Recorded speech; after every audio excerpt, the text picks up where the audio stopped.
Hello, welcome to Jason the Old Millennial. My name is Jason, speaking to you here in my basement in the great state of Kansas. And you probably noticed I'm probably a little sweaty still. I just mowed the lawn, took a shower. Anyway, so I'm still a little hot from that. Uh, Today in this video, I was going to kind of catch up on talking about some movies I watched in last month or so. I try to watch new movies that I see streaming. I don't go to the movie theaters still. I've only been to one movie, and that was Cyrano. Eventually, maybe I'll get back to going to the movie theater. Who knows? But it's so easy just to watch, sit at home and watch streaming movies right now. Anyway, so touch on my feelings on some movies I saw recently that I saw for the first time. Because I watch a lot of movies over and over again. So here's some movies that I saw last month. The first one I'm going to talk about is American Underdog, which is a movie about Kurt Warner, quarterback for St. Louis Rams back in the uh, late 90s, I believe, in the early 2000s. Kind of interesting story about him. And of course, I remember watching the Super Bowl back then and being a fan of Kurt Warner, and he was like the top quarterback in the NFL at the time. He kind of came out of nowhere. He was as the movie shows, he was came out of he came from Iowa, went to like northern Iowa, played football there. Then wasn't highly recruited or highly drafted. Didn't get drafted. Went and worked out for like Green Bay, but got cut from the team. He eventually went to arena football and was successful in arena football. And I don't think, but people that go to arena football normally don't go to the NFL because it's just a completely different kind of game. Anyway, so it was kind of unusual, but he still wanted to get to the NFL. He eventually got to work out for the St. Louis Rams, got on the team. Dick Vermeil, I believe his name was the coach, the new coach there, who had coached for the Philadelphia Eagles, would eventually coach for the Kansas City Chiefs, so I know him from coaching the Kansas City Chiefs. Anyways, he gets on with the St. Louis Rams. He's a backup quarterback to, I believe, Steve Green.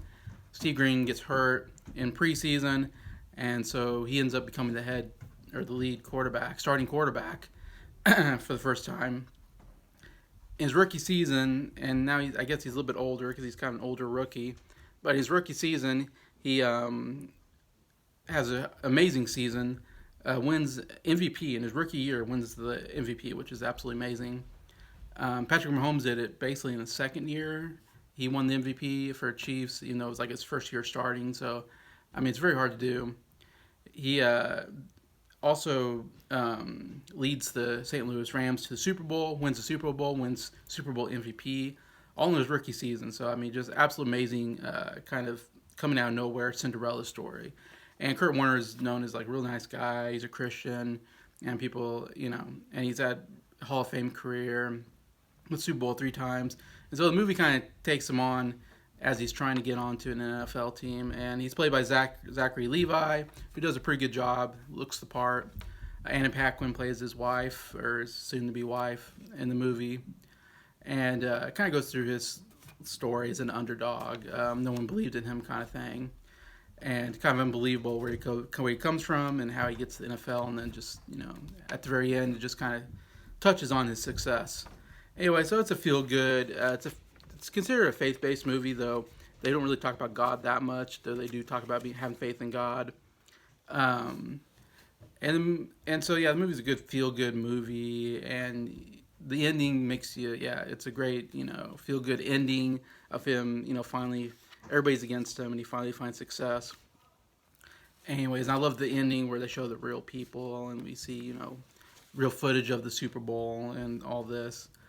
So it was a decent movie. I enjoy the story. I enjoy learning about Kurt Warner because I always liked him. I say the only thing that deters the movie is the movie is more about his relationship with this girl that becomes his wife. And that part of it, the drama of his relationship, I didn't care about that much.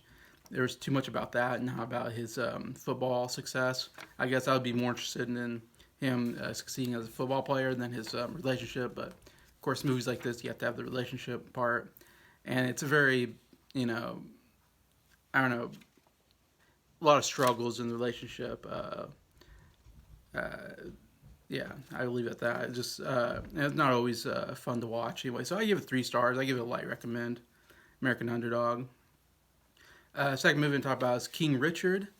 This movie, of course, nominated for Best Picture this last year, starring Will Smith, who won the Oscar for Best Actor. He plays Richard Williams, the father of Serena and Venus Williams, who become the greatest female tennis players of all time, basically.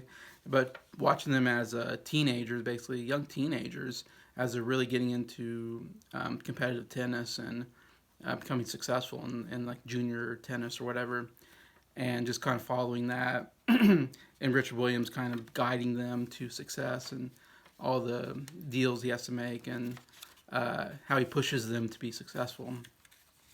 Anyways, and it's a movie that I can't exactly recommend. It's close, but I give it like a 2.5 stars. A like not recommend, and mostly because I didn't care for Richard. It's a weird making a movie about Richard Williams because like who cares about Richard Williams? Like I'm more interested in Serena and Venus, even though I don't really care about them all that much. I'm not much on tennis, but I mean I've seen them, and then of course I know about them because I've seen them on sports stuff and seen that they win all the time. So I know that. So it's always interesting to see someone, like I said, like American Underdog, go from nothing to being successful. That could be very interesting. But to make the movie more about the father, like I didn't care about the father character that much. He was like the main lead of the movie, played by Will Smith, and Will Smith does a decent job. I'm fine with him winning the Oscar. It was a good enough performance. I don't think it was like the greatest performance I've ever seen. But I can't think of another performance that was that great this last year, to be honest. So I totally understand he won it, and he's given so many great performances before for like The Pursuit of Happiness that I'm okay with Will Smith winning here. But it's an okay job. I wouldn't say it's like the greatest job I've ever seen. But Angela Ellis, who plays his wife, and their Serena and Venus Williams' mother, she gives the best performance in the movie. Like I absolutely loved her. She should have won the Oscar for Best Supporting Actress. She really gives these really dramatic performances, kind of setting Richard Williams straight. Because to me, Richard Williams was not that good of a person. He wasn't terrible necessarily, but he wasn't somebody I really wanted to watch about and like really cared about. And was like, well, I'm glad he succeeded. Like I didn't have any care.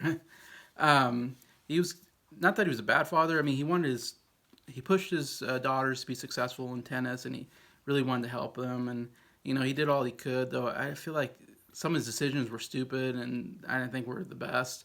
And he was just annoying. He was just like the most annoying character. I thought, like to me, I was like, I wouldn't want him as my father because he was just so annoying. I'd be like my father. He wasn't terrible, but he was just annoying to be around because the things he would say and make us do. It was just like I don't know. He was just I didn't care. I just didn't care for the character.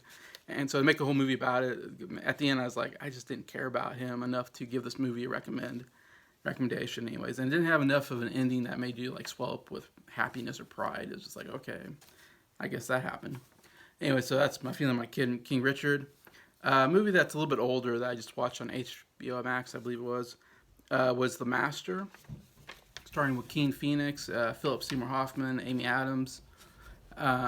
It's a Paul Thomas Anderson directed movie, and I haven't seen too many of his movies. Seems like critics absolutely love him. Anytime he comes out with something, it gets a bunch of Oscar nominations, and all the movie critics are just praising it, and it's getting great reviews. And I just don't get his movies personally. And I think I saw this, and I've seen There Will Be Blood. That might be the only 2 movies I've seen of his, but I think he did like Boogie Nights, which is about the porn industry in like the 70s, which is not a movie I ever care to go watch. He just came out with a movie this last year, Licorice Pizza, which was nominated for Best Picture, which I haven't seen yet. And I just got a feeling it probably won't be very good, just because for me, I just don't care about his movies. And saying that, the performances in the 2 movies I've seen are just absolutely amazing. There Will Be Blood, of course. Daniel Day-Lewis gives an Oscar-winning performance. Was absolutely amazing in that movie. In this movie, Joaquin Phoenix, Philip Seymour Hoffman, especially Amy Adams too, all gave really great performances. And I know Joaquin was nominated for Best Actor, and Philip Seymour Hoffman was nominated for Best Supporting Actor. Very deserving. Both gave great performances. They're both 2 of the best actors, last 20 years. Of course, Philip Seymour Hoffman not alive anymore, but Joaquin Phoenix is, to me, is one of the top 5 actors today working, because he really just puts himself all through the role, uh, like like no other. I mean, he really gets into each role, and he becomes, I'm sure he's like a method actor. He just feels like he just loses himself into that role and changes the way he looks and the way he talks to fit that character so amazingly. And loses weight or gains weight, all that kind of stuff. But I absolutely hated this movie, The Master. And I think a lot of people like this movie, and they're like the favorite, maybe Paul Thomas Anderson movie, or the favorite Joaquin Phoenix performance. I don't know if it's my favorite, but it's definitely up there. It's a great performance. But man, I find all Paul Thomas Anderson movies, the ones I've seen, the ones I haven't seen, feels like he loves characters that are just, you hate them. They're very unlikable. They're despicable, gross characters that you just can't get behind. And he makes whole movies around them. And so I just can't get around a movie where I just hate the main character, and he just, just gives me the willies. And that's this character. He's kind of this loser. He was in the Navy, and he comes back from the Navy, and he's kind of this, I don't know, loser, can't keep a job. And then he gets involved in this cult started by Philip Seymour Hoffman. It's this weird, like, Scientology type cult, I think. And I don't know, at times he gets in fights with Philip Seymour Hoffman. At times he's like protecting him. I don't know. He's just an erratic character that I just can't get behind. And the whole movie's around this guy, and he's very gross. He's like a sex addict, and stuff that he does in the movie is just really gross. And it's like it was just not a comfortable movie or a very enjoyable movie to sit through. And I feel like that's what Paul Thomas Anderson likes to do. He likes to make movies that are uncomfortable, that are hard to sit through. And like, why do people like those? I don't understand. I don't like those kind of movies. So it just was not for me at all.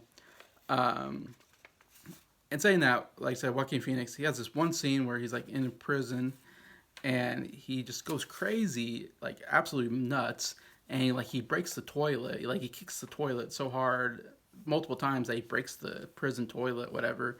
And I don't know, he's just, and his like shirt's ripped off, and he's just going ballistic. And I'm just like, that the director could not plan that Joaquin Phoenix just got into that character, and he just went crazy. And they weren't expecting him to break the toilet, but he just did. And I think I even read that he didn't know he was going to break it. He was just in character, and so he kicked the toilet and he broke it. Anyways, and Phil Seymour Hoffman has acted, Phil Seymour Hoffman does a great job acting off of that, not knowing what Joaquin Phoenix is going to do. So, I mean, that part is pretty crazy and kind of interesting to go, man, that's a real actor. But yeah, overall, I can't. I give it a 1 star. I just can't stand movies like this. Anyways, that's the Master. I guess I'll stop it there and maybe do some more on another video. But those are 3 movies I just watched, I guess, recently, and just want to give my viewpoints. Anyway, feel free to comment if you've seen these movies, what you thought, where am I wrong, all that kind of stuff. And just thank you for watching, for liking my videos, and thank you to all subscribers for supporting the channel. I really appreciate it. Have a good day.